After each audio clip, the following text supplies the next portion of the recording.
I am constantly trying to understand my own working method better. Even 20 years into making comics, I'm still like, how do I balance all this? Just like you ask. And I was in what they call a mastermind group a little while back. And my challenge that I brought to the group was, help, I have too many projects. What do I do? And there were a couple of really great suggestions. And one was, look, there's this theory of multi-potentialites, people that do lots of things. And you're either an octopus, which means you have your hands in a lot of different things and you do one thing for a little bit and then switch, etc. But you have to be extraordinarily good at time blocking to make that happen. And the other way to do it is to be the phoenix, where you work very intensely on a given project and, see that project through to completion, and then you burn up, and then you're ashes, and you wipe your brow, and then you come back and you devote your attention very, in a very honed way to the next project, whatever that may be. And I think that I was trying to be an octopus too much, half a year ago. And another thing that was said in that mastermind meeting was that, there's such a thing as context switching, where when you switch from one thing to another, then productivity is lost in between. And the longer you're away from something, the more you have to like refamiliarize yourself with it, and then more time is lost. So with all that said, I kind of shifted my focus to being more of a phoenix than being an octopus. And that's how I got this most recent book done, was focusing very intently on this one singular project, instead of saying, hey, I'm going to do a Hunter's Tale, and I'm going to do a Coin Op Carnival #2 and design neon signs. I'm like, hey, Nick, I got to set this aside. Hey, client, for neon work, I'll see you in a month. Hey, just really intently focus. Hey, I'm Jake, and that was just a short clip of my hour-long conversation with Ryan Claytor. Let's get right down into it.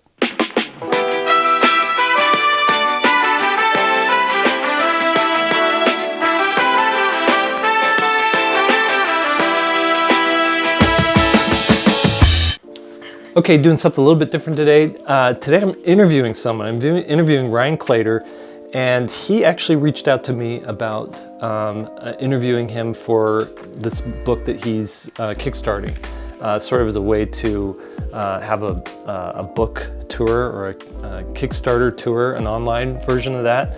I thought that sounds cool. He sounds like an interesting guy.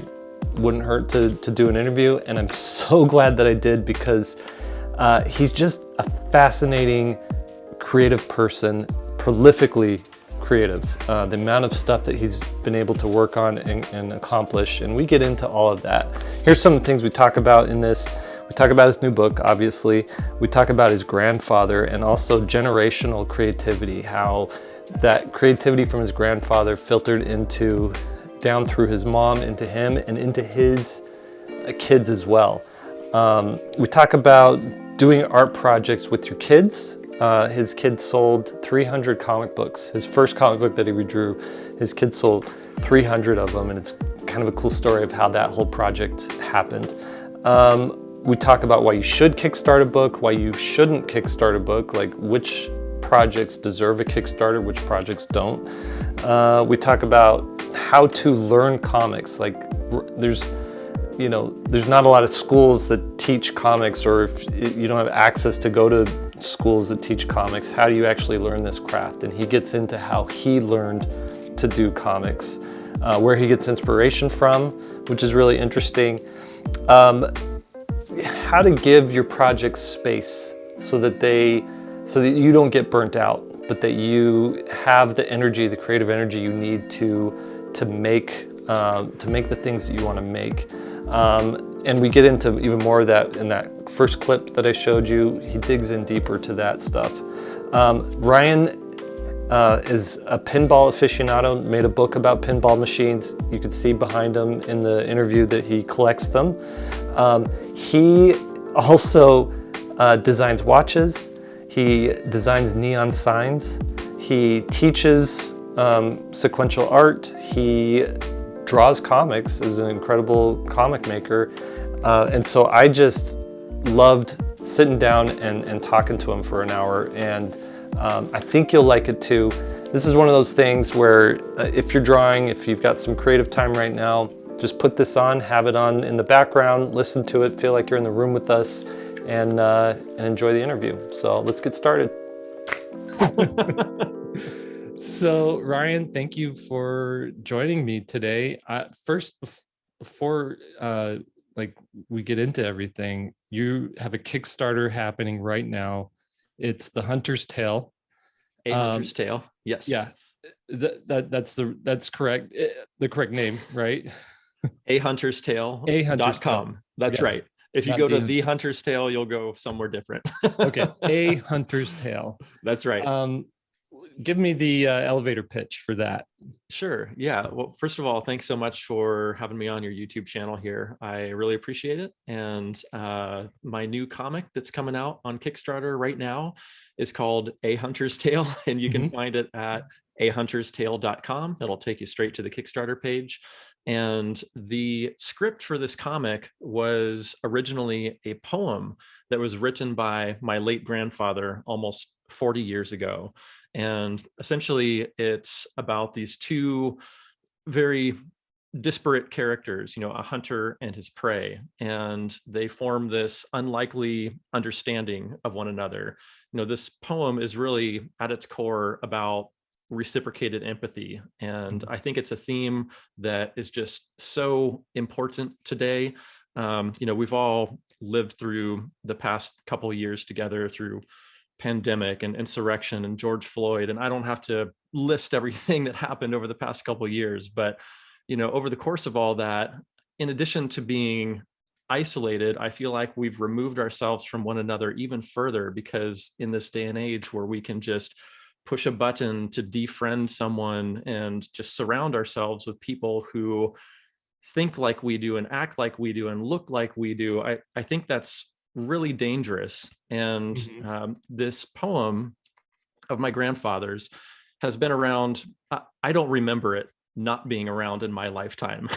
And it's always just resonated with me so much. But over the course of the past year, and especially these past 6 months as I've been completing this book, it really struck me as an important time to share this with people. And I'm a cartoonist, and so naturally I gravitated toward the comics medium to put this in more people's hands, because people know me as a cartoonist, and it's always struck me as such a visual and narratively driven poem, which is different from the way I think of most poetry. I don't know about you. I'm not incredibly steeped in poetry, but the poems that I've read through the course of going to school, and they seem more, I don't know, opaque. Like you have to sort of decipher them and reread them and try to understand what's going on. But that wasn't really the case with my grandfather's poem. It's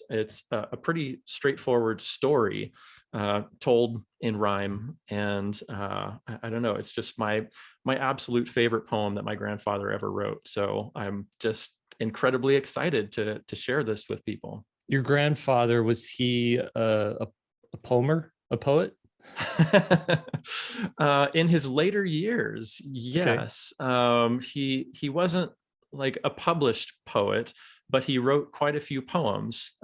This was published, I guess you would say, in like a little zine or a mini comic or a chapbook or whatever you want to call it, that was put out by his church. And so a very low run book of his poems, but most of his poetry was like as a present to people. Like it would be their anniversary or an old friend of his, or it was very personal. But some poems, like A Hunter's Tale, was not written for anybody specifically. It was just you know, his outlook on life.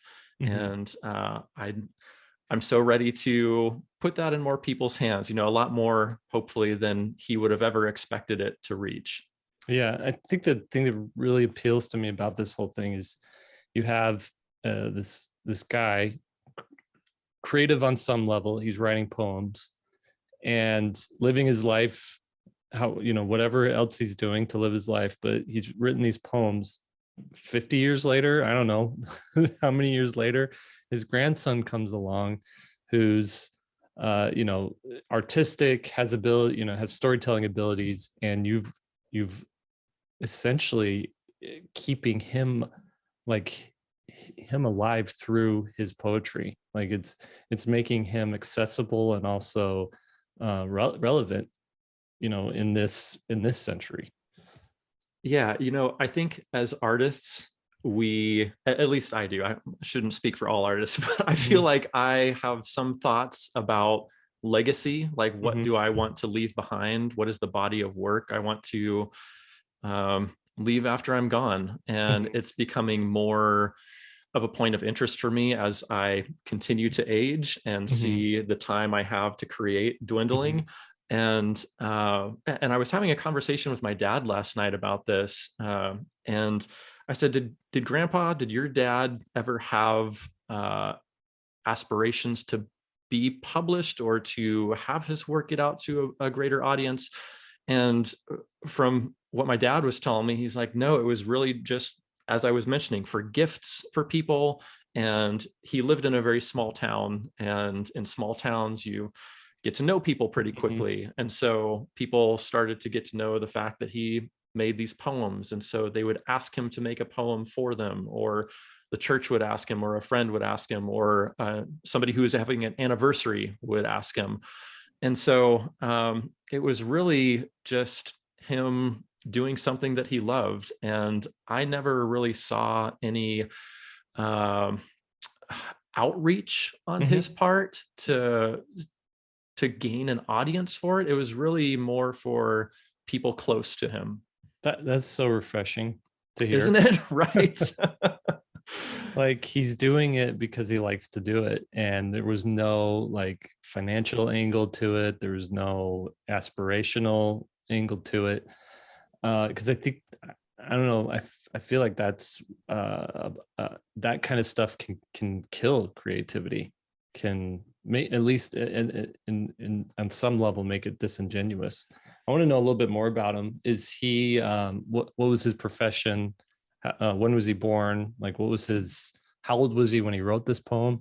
Yeah, so he was born in the very early 1900s. He was a railroad dispatcher, but in his early years, he was in his teens, I think about 19, when he was diagnosed with tuberculosis, which in the early part of the 20th century was, from my understanding, pretty much a death sentence.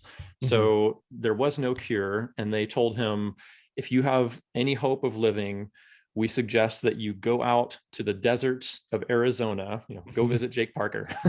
And he was living in the Midwest at the time in this tiny town called Alma, Illinois.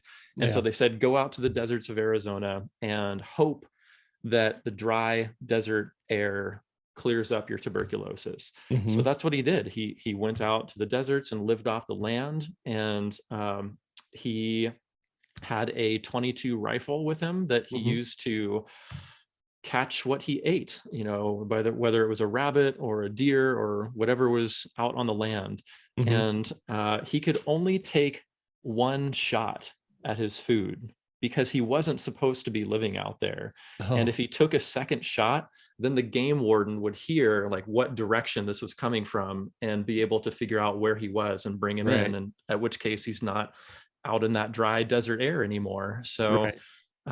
yeah, he really had to be very economical with the way Hmm. that he lived off the land. And I guess you can surmise, since I'm here, he made it through all that. But yeah, he went on to live a very full life. Like I said, he was a railroad dispatcher. He was a really great marksman, but he also had a lot of other odd jobs along the way, from, you know, door-to-door salesman to you know, real estate and all sorts of stuff. Hmm. But he really started, from my understanding, he really started writing poetry in his later years, like more so in retirement. Hmm. He wrote a poem or two that we know of about family. Like there's this one poem called Three Little Girls that was about, you know, his daughters who were adults by the time he wrote it. But Mm-hmm. yeah, so it was really later in his life that he started writing. Mm-hmm. I don't know if seriously is the right word. I feel like that has a sales connotation to Mm-hmm. it, but started writing poetry more. In earnest, right? Yeah. Yeah, that's interesting. Do you know what year he moved out to Arizona, or what That would time have period? been, I believe, the very early 1920s, if I'm not mistaken. Wow, because that's the reason there's these Parkers are in Arizona is Huh. because my grandfather, he was from West Virginia, worked in a coal mine, I believe it was, had horrible asthma, Hmm. and the doctor said go out and go to that dry air, Hmm. and that should help. So Wow. Wow. I I heard that there were a number of recommendations for people to head out yeah, that way around that time. That's yeah, interesting that, that was the mid 40s hmm, when he came out here. So okay. that was the prescription for at least 20 years from our Wow. experiences. Right. So Yeah. Yeah. I guess it must have worked for a couple people if in the 1940s, they were yeah. still telling them to do the same thing. Yeah. That's wild. So he has a kid, a son, who's your dad.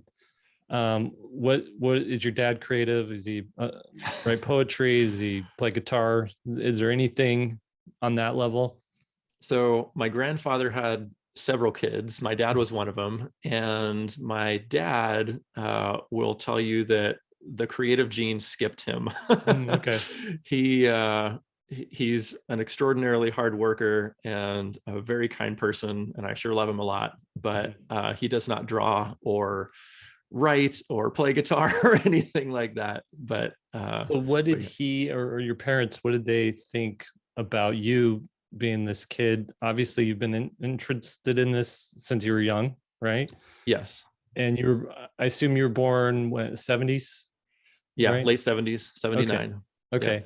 So you kind of grew up as the rise of like pop culture kind of, really became more mainstream. Yeah, I Uh, was I was a He-Man kid and a Care okay. Bears kid, and that weird melting pot of 80s pop culture. Yeah. Yeah. Yeah. Where, yeah, I don't mean pop culture becoming mainstream. Pop culture by definition is mainstream, but yeah, it's Mhm. like where toys became TV shows Mhm. and then video games and then movies and then like there's that whole marketing thing. Mhm. So you obviously got into all that stuff. And what was it? When did drawing become less of a pastime and more of like a vocation, like a thing that you really wanted to work on and do? I remember drawing very young as a kid, 5 years old, and I never really thought much of it. But when it came time for me to head off to college, I could not think of a single other thing I wanted to do with my life than be an artist. So I got my undergrad in art studio at University of California, Santa Barbara, Mm-hmm. and I don't know if my dad understood it or not, but he was very supportive. Mm-hmm. Um, but I think that I'm sort of a reasonable mix of my parents, meaning my mom is creative. She's drawn before. My dad is not, but he's a really good business person. And so I think there's a little mix of them in me as I, market my own work, which I Mm-hmm. know that that's difficult for a lot of artists. And I actually kind of enjoy that part of the Mm-hmm. process, like after a work is done and being able to talk with new people like yourself Mm-hmm. about projects that I'm really excited about. So Mm-hmm. yeah, I think it was sort of a nice mix there. So your mom's an artist as well? She is creative occasionally. She's Mm-hmm. very good at drawing, Mm-hmm. and I wish that she would draw more. She has that like artist inhibition. She was also a teacher, and so was my dad for a time. Mm-hmm. So really great, caring teacher, and used to draw on the side. I can't remember the last time she has drawn, but I have a number of her works that I find very inspiring, and I think they're wonderful. I have tried to like gift her with a sketchbook or some Mm-hmm. colored pencils or watercolors or something, and she'll do like a thing for me, but then kind of set it down after that. So what about your siblings? um my so I'm kid number 7 of 7, so this might take a while. Yeah, wow. But I guess I'll wrap it up by saying there's not one of my siblings who have pursued art like I have. Probably the closest is my older sister Kim, who is a teacher as well, and she will do like these really wonderful. Have you seen those like meditative rocks where people will like put dots on them and form these sort of patterns on them? Yeah. And she made this incredible sketchbook for me that had a cover that was sewn out of this drawing that my son and I did together. So she got a copy of that and sewed the whole thing. And so she's very creative, but doesn't sell her work. Okay. So, and then we're talking about the whole family here. Your kids, are they at all like into art or into drawing, or are they like, oh, that's dad's thing? Yeah, so I have one son, and that is all. And he enjoys art periodically. We did a book together called Owen and Daddy, where when he was 4, he's 8 now. When he was 4, before he went to preschool, each day we would sit down and we would do this little drawing exchange where he would draw something on a piece of paper, and while he was doing that, I would do these like dotted line letters of whatever he was into, like race car or rocket ship or whatever, and then do a little dotted line drawing that he could like trace over to learn his letters. And then we'd swap, and I'd take his drawing and embellish upon it, and he would do the tracing, and then we would have a couple things when we were done. And we did this for, gosh, I don't know, about a semester or so. And I was posting these on social media, not thinking anything of it. And people are like, when's the book coming out? I'm like, it's not, well, maybe, I don't know. So anyway, we put something out, and that is a book. And earlier in 2021, in March, my son, completely of his own volition, like this is nothing to do with me, he created his own 8-page comic book. And he came to me and he said, hey, Daddy, can we go around the neighborhood and sell my comic book? And at the time I told him, I'm like, ordinarily I would love to do this with you, but we're in COVID times right now and it's not really safe, but I have an idea. Maybe we could sell it online. And so together, my son and I, we formed this Kickstarter campaign for his very first comic book. And we expected to print his book out on my home printer, and maybe like 10 or 20 people would buy this thing. Over 300 people bought my 7-year-old son's first comic book. We printed over 450 copies of his first comic and socked away like a couple $1,000 in his college fund afterward. Like I have an entire financial breakdown on my website about where all the money went, for printing and shipping and supplies and Kickstarter fees. And then, after that, what we did with it. But yeah, so he does make art periodically, which I'm always a big fan of, but I also try to just like stay out of it and not push him to do it. Once in a while, I'll ask him if he wants to draw with me, and not today. Okay, and that's fine. But it's around him because I'm making this stuff. But yeah, it'll be interesting. It sort of ebbs and flows with him, which I guess it kind of does with all artists. If you think about it, you get into these peaks and valleys of making. Yeah, that's super cool. So the already 8 years old making comics, right? and I like to, like with my kids, I never really forced it on them. Like, this is just what I do. This is what brings me joy, and I like it. And they sort of feed off of that a little bit, or they're attentive to that. But it's always cool when, for me personally too, when they really, whether it's art or anything else, when they really get into something that they're interested in. Totally. Yeah. Like, yeah. It doesn't matter what it is, as long as they're passionate about something. It sure doesn't have to be art. Yeah. But there's probably a lot easier vocations in the world than this. So how many books have you published? then? I think I was doing a tally before the Kickstarter launched, and I think this is going to be book 17 for me. Wow. And how many of those are Kickstarters?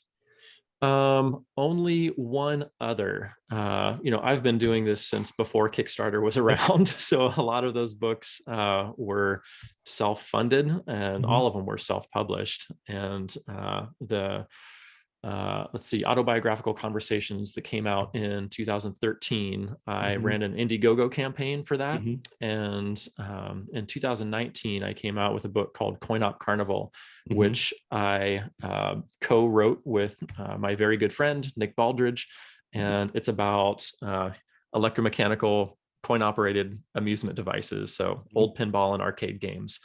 And it's 64 pages, full color, jam-packed with interviews with the most prolific pinball designer of all time. His name is Wayne Nyans.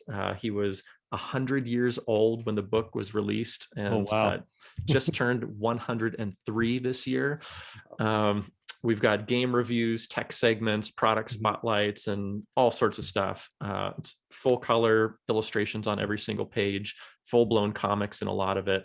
And we did not kickstart that because in the pinball community, unlike the comics community, pre-orders are a little bit of a sticky subject. There have been a number of entities who have run pre-orders and not fulfilled. And so now there's kind of a stigma against that. And so when we came out with a book that was geared toward the pinball community, we said, we are not taking pre-orders. We are funding this out of our own pocket. It will be ready on X date, and then you can hand us money and we will give you a book right then.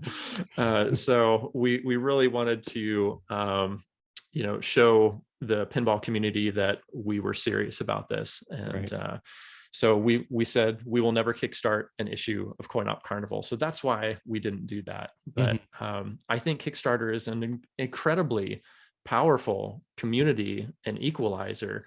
And I say the word community genuinely with Kickstarter, especially in the comics category, because, if you look at people running Kickstarter campaigns for their comic books, you'll see, 3 launched or 5 launched, 75 backed or 90 backed or 100 backed. And so people aren't just going there to collect money, like they're a part of this community. And you go to other categories on Kickstarter, and that's not always the case. Like you go to tech and it's like 1 launched, 0 backed. Like there's just not that sense of community. Right. And I was talking with the Kickstarter comics and publication coordinator, Oriana Leckert. I might be getting her title wrong. I'm sorry, Oriana, if I am, but I invited her to speak to my university class, and she was giving this presentation and talking about the numbers on Kickstarter for successful comics projects. And it started, around the 50% success rate and stayed there for quite a number of years. It was 49, 52, somewhere around there. And then in 2020, it jumped up to, I think it was like very high 60s or maybe low 70s. And then in 2021, when she spoke to my class, it was in September, I think, she was saying that 2021 was tracking to be even better than 2020. So this is just an incredibly powerful time to be a part of this Kickstarter comics community. It's time for me to do my next book. Yeah. Skull teacher. Excuse me. A little something in my throat. Oh, thank you. What was that? So 17 books, and I'm sure they arranged the gamut from like offset printed, shipped in bulk from China to like, a copy maker, at the local copy shop, right? Yes, you're exactly right. I've done everything from print my own copies to do local print on demand to offset printing in the States to offset printing overseas. Every book I've done has been a little bit different, but where yes, are you printing? You're right. A Hunter's Tale. A Hunter's Tale will be printed 10 minutes from my house. there is a printer in town called BRD Printing. You can look them up, brdprinting.com. And I swear by them. They've printed my books in the past. I'm also the director of the Michigan State University Comics Forum. And for the past dozen or more years, they've printed these giant 18 by 24 inch full color posters for us. And everything that comes off the line there is just immaculately printed. And then I can go pick them up too. I don't have to worry about interstate or international shipping delays like everybody else is having to worry about right now. Like I am literally driving in my car to pick them up 10 minutes from my house. That's amazing. That I had the same sort of setup when I lived in Utah. They were just down the hill from me, so I could like look at proofs if I wanted to, you know, and like, oh, can we fix the blues a little off here? And then picking them up, never had to worry about like shipping or anything. So that's A+ advice. If you can find a printer close to you, use that printer. And what would you, are these a little more expensive than getting printed overseas, or are they pretty competitive? They're quite competitive. In fact, I quoted over a dozen different printers, in-state, out-of-state, overseas, and it just made sense to print with them. You know, once you factor in freight costs and shipping fees and all that, it was very, very competitive. And even if somebody did beat them out by just a fraction, the fact that I can walk in on press day and see the actual pages coming off the printer and say, let's move this magenta over a little bit, or it's looking a little dark or saturated, let's pull that down. Just to have that experience, you know, that's priceless. Then it prints exactly as you want it to. Yeah, that's interesting. That's so cool. Yeah. How did you how did you learn how to draw comics? There's not like a school for it. Right. Yeah. When you and I were growing up, there wasn't. I mean, thankfully now there is, and more of them are popping up all the time. It's great. So it was a lot of trial and error and going to conventions and asking dumb questions, like, you know, being a bothersome person and asking my heroes if they'd take a look at my work. And they're like, oh, I don't see an establishing shot here. I don't know where I am. Oh, okay. I guess I have to do that. Or how do I use a brush pen? Oh, you keep pulling with that brush, and then you have to turn your page and then keep pulling, because if you press into the nib, it's going to destroy the thing. So like just all these little hints that I got along the way from folks like, you know, Sergio Aragonés pointed out the fact that I didn't have an establishing shot. Tom Beelan told me how to use a brush pen. Like just, and these are just walking up to people at conventions and, like I said, being vulnerable, you know. So that's how I got my start, and just trial and error. I mean, comics are, while they can be a daunting medium, because there's a lot to think about, from like story to character design to layout to printing to marketing. There's a lot of hats to wear, but they are also a very accessible medium. Like all you need is a piece of paper and a pencil, and you're making comics. And then you can keep making better comics after that. Yeah. So who would you say your top 3 or 5 heroes or influences are? Oh man. If I had to like post a Mount Rushmore of cartoonists that were influential on me, I'd say Sergio Aragonés. He's, you know, been doing work for Mad Magazine for over 50 years. He's done his creator-owned work on Gru the Wanderer for over 30 years. It's one of my very early comics influences, and I'm thankful to say it still holds up today. You know, one of those rare works that you read when you're a kid and still appreciate later in life. I really love the work of Emile Ferris. She put out My Favorite Thing is Monsters, and she's just a master of cross-hatching. Seth, a Canadian cartoonist, he's put out work like George Sprott, It's a Good Life If You Don't Weaken, Clyde Fans. His sense of pacing and like really sort of retro aesthetic are just like, everything is pitch perfect in his work. And he's an incredible designer too. Like it's not just the story itself, then he takes into account the entire package of the book design. And yeah, he's fantastic. So those would probably be, you know, the top few in my book. Top few. Okay. How did you discover, like, I understand Sergio. Yeah, I mean, every kid picked up Mad Magazine at some point in the 80s. Like, But the other two, how'd you come across them? Um, just devouring mountains of comics. Mm-hmm. So Seth is a really heavy hitting alternative comics artist, Yeah. and he's been around for decades. I was picking up Palookavilles when they were coming out in floppy form, and then he sort of transitioned over to this like hardback book thing that he was doing on an annual basis. And Mm-hmm. he just published his like life's tome with Clyde fans. And I don't know, at some point when I was sifting through a comic book store, I saw Palookaville and picked it up, and then just started looking for more of his work. Mm-hmm. Emile Ferris, my wife actually told me about her. Mm-hmm. Emile just sort of popped out of the woodwork a few years back, Mm-hmm. and then was on everyone's radar. Mm-hmm. So my wife was listening to NPR, and she's like, "Have you heard of this Emile Ferris person?" And I looked into her and got her book, and I'm like, "This is bonkers." I think that's where NPR was where I first heard about it too.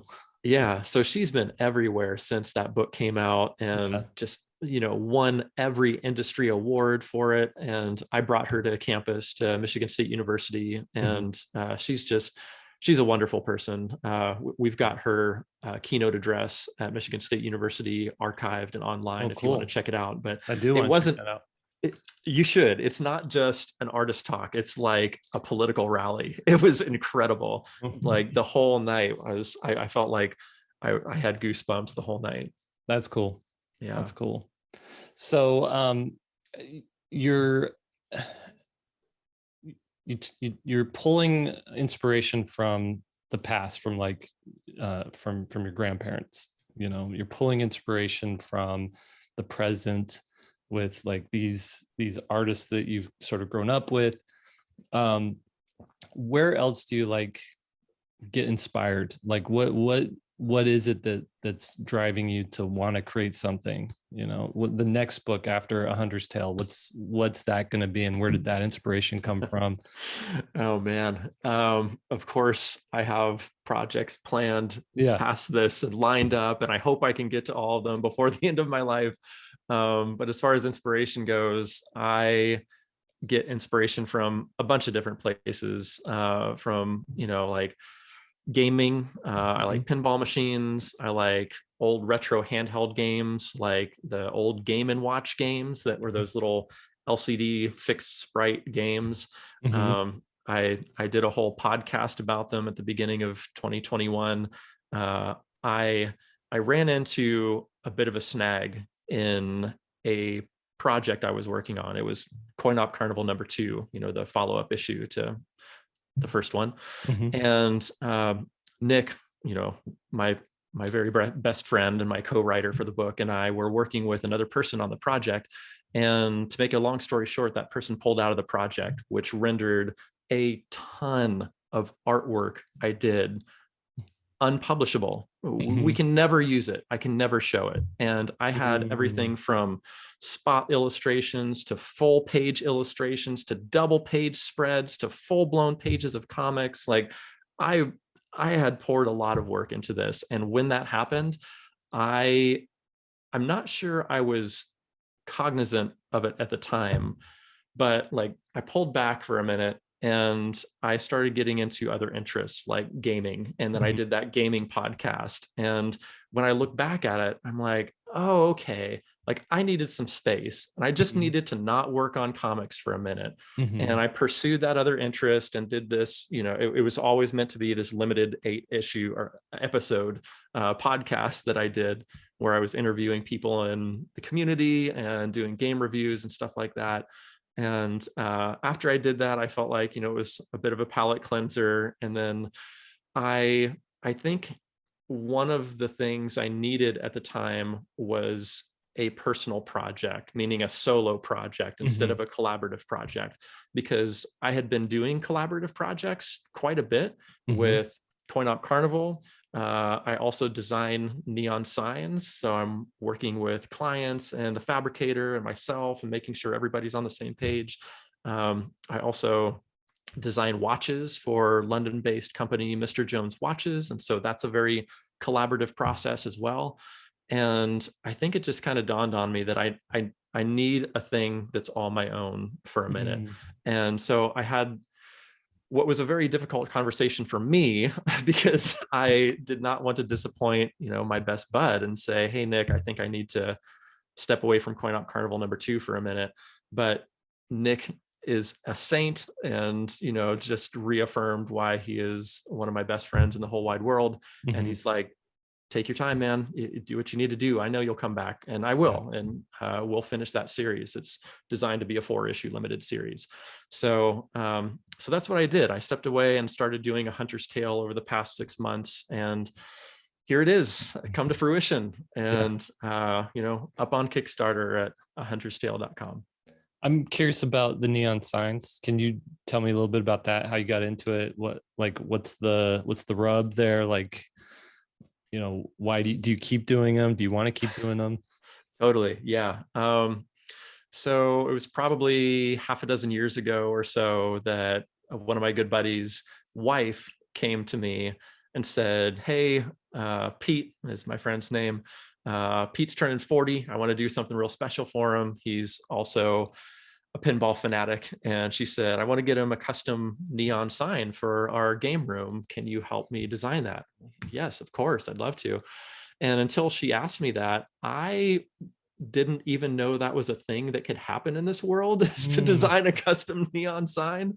And so we, went through a number of iterations and got it fabricated. And I saw it for the first time along with my buddy who turned 40 and opened it up and plugged the thing in.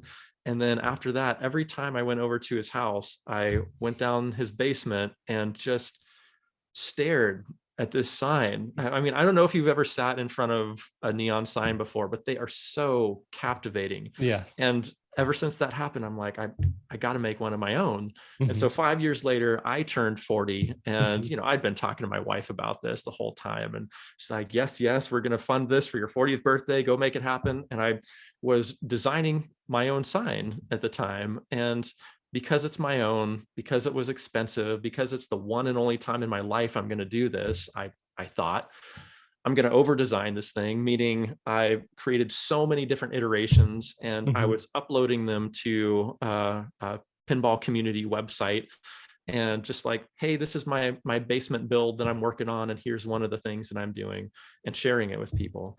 And before my sign was even fabricated, I had somebody reach out to me and say, "I want you to do this for me." And that was the Mm, last thing I ever expected to happen. yeah. And so I said, "Yeah, I'm loving this process. Let's talk." And so we made his sign, which snowballed into another and another. And so this local fabricator, his name is Josh Goodacre. He owns the Neon Shop, and he is just an absolute master of neon. And when I was making my sign, um, I didn't know anything about neon, just like Mhm. the whole population of the world. And so I designed something and I'd bring it to him. I say, "Is this something we can do?" And he'd say, "Yeah, but you've got like 87 steps of animation in here, and every single one requires a new transformer, and so that's going to be a really expensive sign." And so I'm like, "Okay, let's pare back that animation." And I bring the next one to him, and he's like, "Okay, but now you cannot cross lit tubes that are Mm, animated, because if the one behind lights and the one in front is unlit, then it's going to light the one in front." So mm, another design decision to think about.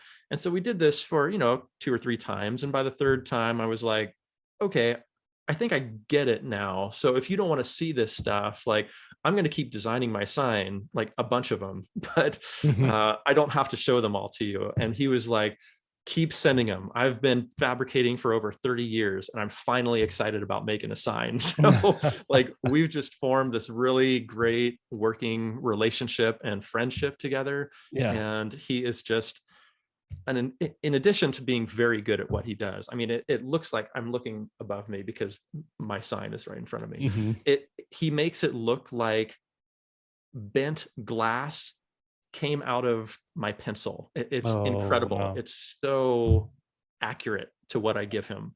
So anyway, we've Because it's been not a working together. machine that makes it. You don't just Oh turn on no, a neon machine. It's no an way. artist. like That's right. craftsmen doing it. That's right. And I've been in his studio before too. And he's like, hey, you want to try this? And I'm like, I don't know what I'm doing. He's like, here, shove it in the flame and, wiggle it around a little bit and then put it on the pattern and try to bend it appropriately. And one, I can't even make the bend right. And two, there's occasions where like I've sat there and been like sketching with him because we've just become good buddies now. And I'm sketching in his studio and he's been in this thing.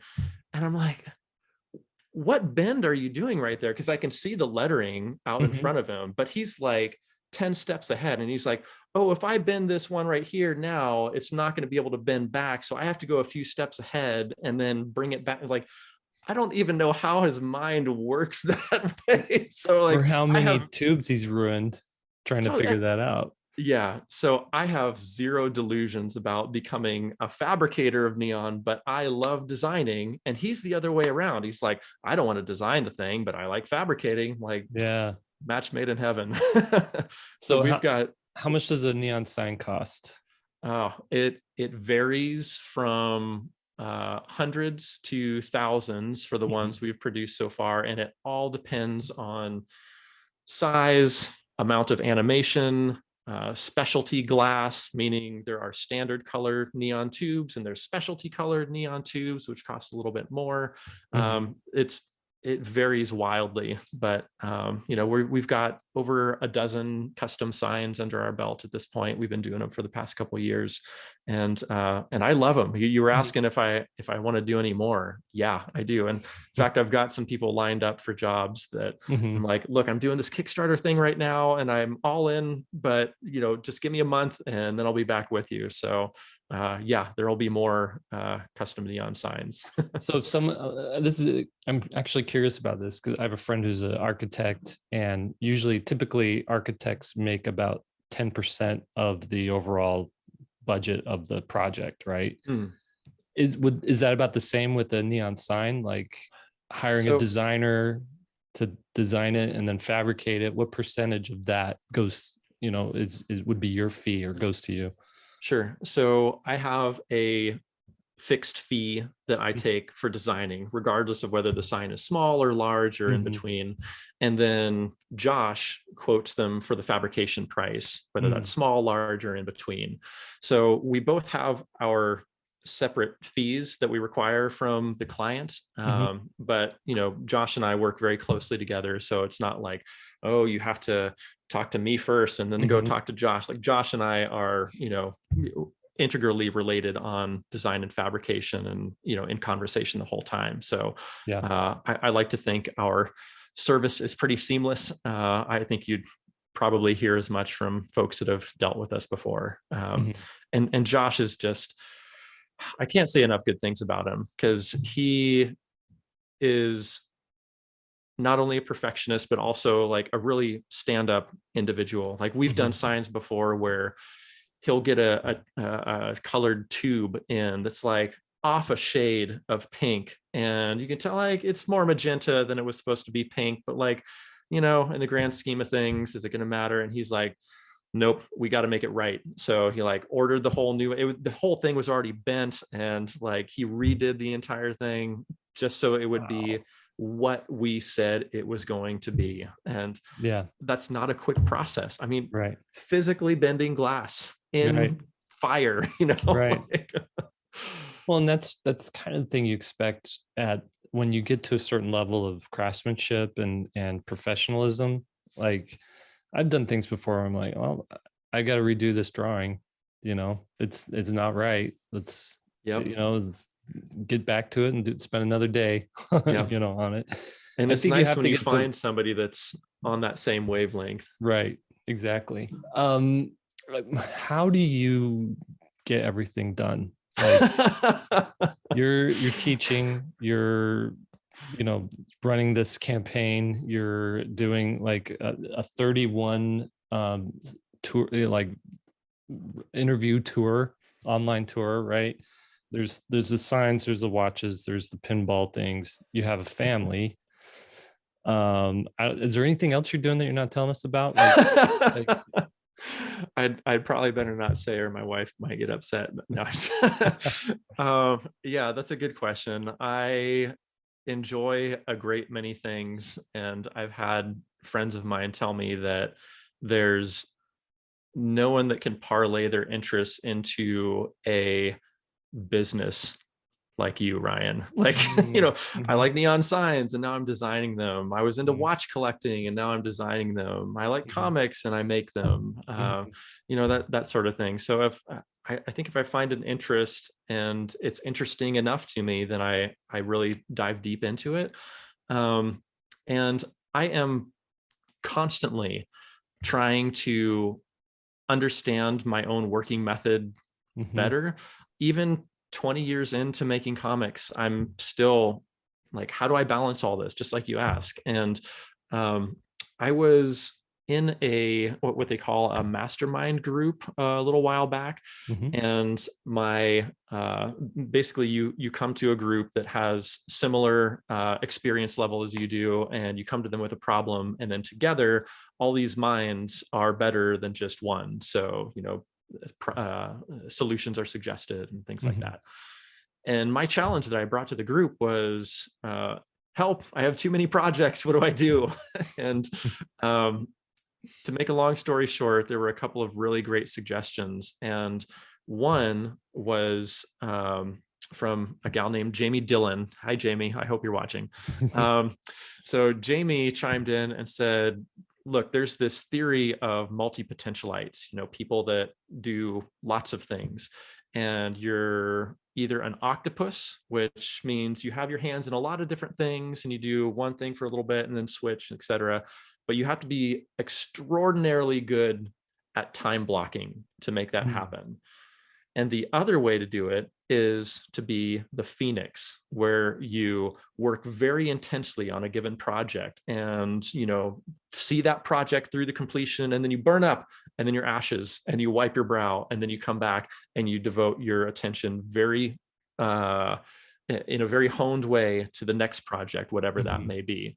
And I think that I was trying to be an octopus too much, mhm, half a year ago.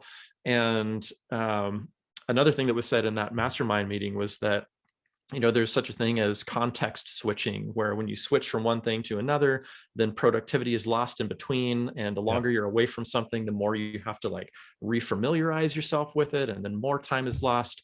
So, with all that said, I kind of shifted my focus to being more of a phoenix than being an octopus. And that's how I got this most recent book done, was focusing very intently on this one singular project instead of saying, hey, I'm going to do a hunter's tale and I'm going to do a coin op carnival #2 and design neon signs. I'm like, hey, Nick, I got to set this aside. Hey, client, for neon work, I'll see you in a month. Hey, mhm, just really intently focus. And as far as that wacky tour that you're a part of right now, first of all, thank you for the idea. I haven't said this publicly, but I've said it to you, and I'd like to say it publicly. I was listening to a 3 Point Perspective podcast, and you mentioned an idea for an online tour. And mhm, that really got my wheels turning, because I've done in-person tours in the past, but mhm, over the course of the pandemic, I am not comfortable heading out and being in front of a great number of people yet. So I thought you had a really great idea. mhm. And so I tried to pair that with this Kickstarter campaign. And I had a unreasonable notion that I could talk to a person every day of the campaign. And it looks like that might actually come to fruition now. It's So impressive. I'm thank you. totally floored by what you're doing, and I didn't realize I was the inspiration. So I do remember that now, saying that, because I was like, oh, he's doing that thing that I've tried doing, but not super successfully, and I'm impressed with your execution. So that's super cool. Thank you. Yeah,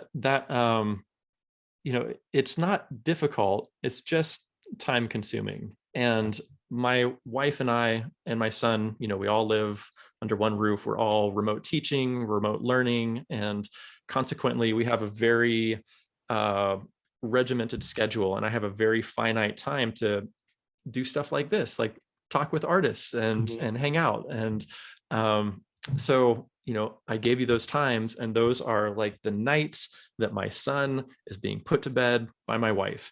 And I cannot do it any other time, because then I'm hanging out with my son and reading him a story for the night, and or teaching or doing whatever. So all that to say, I started this process literally months ago. I think the first interview I did was 4 months prior to the launch of the Kickstarter campaign. And then slowly, contacting and people trickling in with acceptances, and, a whole lot of people who are like, you're crazy, that's too far away, I can't think that far ahead, or like, no, we're not interested, or, there were quite a few rejections in there too. But, so what's your success rate with asking, with that ask? I'd guess it's in like the 30 to 40% range, maybe like a third of the folks I contacted, because I tried to shoot for the moon with some people, and other people, it just wasn't the right fit, or too early, and any number of reasons. That is, I'm just trying to wrap. That is, so is this, you finished the book, and now is this what you're focusing on now? Is the marketing, or so you and I are speaking in December of 2021, and it's getting close to campaign time, and I am working on the last page of comics for the book right now, and it will be completely done when the campaign launches. So I've done this sort of in conjunction with working on the book, because there are times in the day where I cannot work on comics. Like I'm better in the morning, but then by the time nighttime hits, I'm spent and I am not productive. But I can talk to someone, and so schedule the interviews at that time, and try to make it all work. That's really impressive. So essentially you're doing 31 interviews, which means you contact about 50 people, 45 people or something like that. More than that, but yes. Okay. Yeah, I think it was closer in the neighborhood of 60, 70, 80 different folks. So that success rate, that's so about half. For every yes, there's been a no. At least, actually. Either a no or a no response, or you don't always get what you ask for, but you don't know unless you try. No, and I me saying yes to you, it wasn't that you name dropping Will Terry helped a little bit. I'm like, okay, if Will's cool with them, I'm cool with them. But it was that you responded to my newsletter too, and it also kind of aligns with some of the stuff I want to do with my YouTube channel, which is there's this idea of deliberate generosity, where you share your work, which is what I've done. You share your process, you share your inspiration, but then you also share the spotlight with people.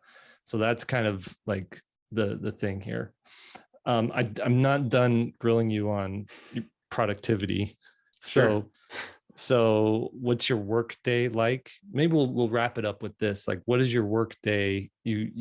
Or let's do your work week, and then narrow it down to day as well. Okay. So what's a work week?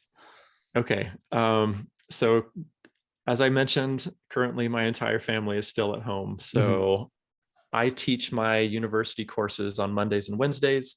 My wife teaches her university courses on Tuesday, Thursdays. So Mondays and Wednesdays are mine. Tuesdays and Thursdays are her. We split Friday in half.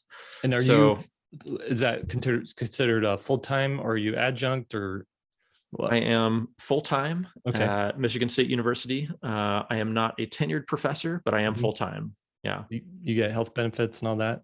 I do, yes. That's nice. So, yeah. So yeah, I teach a couple of 3-hour classes each of those days. So from 11:30 to 2:30, and then from 3 to 6. So basically the last half of my day is teaching. First half of my day is me getting down to business. So I will wake up and do some cardio and some sit-ups and push-ups and try to be a healthy human. And then after that, I'll have some breakfast, clean myself up, and try to get to the drawing board. So that's when I will start sketching thumbnails or penciling or inking or coloring or whatever that needs to be done on the book, on the next page. I am a hopelessly sequential person. So like I must do page 1 and that needs to be complete. And then I'll move on to page 2. And so like I said, I'm on the last page right now. So I do that as much as I can until I am feeling a little burnt out. And then I'll be like, okay, I'm going to do a little work on promotional stuff. So I'll contact a few media outlets and say, hey, I have this wacky idea. Any chance you want to be a part of it? In better words than that. But, if I contact Jake Parker, I'm talking about 3-point perspective and the influence that you had on this crazy idea, right? It's not just like sending out a blanket press release, like specifically targeting people and talking to them about how they were influential in my own work. And I really like your thoughts about, you'll have to tell me the phrase again, but like deliberate generosity or something like that. That's what it is. Yeah. Because I've got a few of those posts planned during the campaign as well, because this book, the comic, is sized in this very small way. And one of the influences on that was a work by a Hmong American artist named Duachaka Her. And I've reached out to her and told her as much and said, look, this is my campaign that I'm running. I would love to highlight you and your work. Can we do an interview? And so, in next week, after we're recording this, I'm chatting with Dua. We're going to spotlight her work in the campaign and on my Patreon. And, a number of other folks who have like suggested media outlets. And I'm like, hey, this comic book artist told me about these folks, so check out his stuff. So anyway, I really like those thoughts of yours and try to practice it myself too. Awesome. So anyway, that's kind of the daily work routine. So Monday, Wednesdays teaching, mornings are getting down to production, afternoons is teaching. What's Tuesday, Thursday, Friday? Tuesday, Thursday is helping out our young son with remote 3rd grade learning. And, that comes in fits and starts. Sometimes he'll be self-directed. A lot of times he needs help. So I try to bank on not getting anything done on Tuesdays and Thursdays. Once in a while, he'll figure everything out on his own. So then I'll be down there inking until he needs help, and then, jump up and help him whenever he needs it. So, and then latter half of the day on Friday, either I'm working on the comic or doing interviews like this. And Friday mornings, what'd you say? Was that? So Friday mornings, my wife and I split. So again, that's the first half of the day is my time with our son and helping him through school. Okay. And then Saturday, Sunday, you working weekends? Saturday, Sunday, I try very hard to keep those sacred as family time, because we as a family work plenty. And so, we usually hang out, or, last weekend we were decorating the Christmas tree in the house, and we'll probably watch some Christmas shows. And we try to go out and like look at Christmas lights this time of year, like every weekend evening, and try to spot some good ones. And so I try to keep those for family time. So I do not schedule interviews on the weekends. And what's your relationship with social media? Gosh, wow. Is it healthy? Is it abusive? Is it? I mean, it's such a double-edged sword. On one hand, it helps to get the word out, and I could not get the word out about my work as well without it. On the other hand, sometimes I wonder how effective it really is, and is it worth the amount of time to put into it? So leading up to this campaign, I have been posting every single weekday, which is, I'm pretty sure, like, I intake a lot of media, so feel free to take credit for this, but I think this might have been another 3-point perspective suggestion, is to take the work that you're doing and use it for social media posts. For example, a page of comics, there's a thumbnail, there's pencils, there's inks, there's flats, there's colors. That's 5 days of posts right there. Right. So for the 6 weeks leading up to this campaign, I've been posting a page a week, but it's not just one post, it's 5 posts, Monday, Wednesday, Tuesday, the whole week, the whole weekday. I do that when I'm bouncing around on the elliptical machine. I'm like, okay, here's Instagram. Okay, here's Facebook. Okay, here's Twitter. Okay, here's my groups. And, that's when that happens. So I've managed to work that into a time when I cannot be productive otherwise. But after this campaign, I will not be keeping up that regimented daily post. I'll need a break from it, to be honest with you. I enjoy it for the social aspect of keeping up with friends, and I'll do silly things like making fancy pancakes on the weekends that look like Scooby-Doo or Where the Wild Things Are, or whatever my son wants. I started doing this at the beginning of the campaign just to like give him something to look forward to, because we were so isolated. And I'm like, well, what do you want me to make today? Oh, I like Sonic. And so I surprised him with a Sonic pancake. And ever since then, it's been Mario and Q*bert and, whatever else we're into at the time. And anyway, so I'll share that on social media. And that seems to have brightened a lot of people's pandemics. And I've had people write to me and say like, we look forward to this every week. And like, I had no idea that was going to happen. I was just like, here's a silly thing I did for my son today. But now people are like, where's the Saturday pancake? Because it's literally been happening every week for over a year now. And you said too that's cool. So it's like it's partial. It's like you're using social media mostly for uploading, not so much downloading. Like, I would say that's true. Yeah, okay. I'd say the majority of my interactions on social media are upload. You sharing.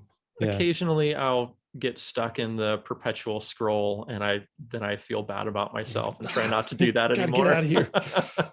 Yeah. But yeah, it's sort of inescapable at times when you're not being cognizant of it, and you just get trapped in that, and you realize 20, 30 minutes have gone by, like what just happened to my life? And shake yourself out of it. But yeah, so I'd say, yeah, occasionally I'm looking for what friends are doing or artwork that's happening, but I'd say the majority is uploading.